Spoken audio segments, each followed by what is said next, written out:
Merhaba arkadaşlar, kanalıma hoş geldiniz. Sevimli oyuncularımız Can Yaman ve Demet Özdemir'den yeni videolar bugün sizler için hazırladık. Demet Özdemir sana bir sır vereceğim. Kurt Seyit, Şura ve Çilek Kokusu dizisinde rol almış ve herkes tarafından çok beğenilmiştir. Biz de sizler için onların güzel paylaşımlarını hazırladık.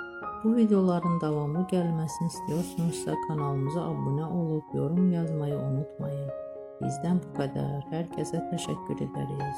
Hoşça kalın.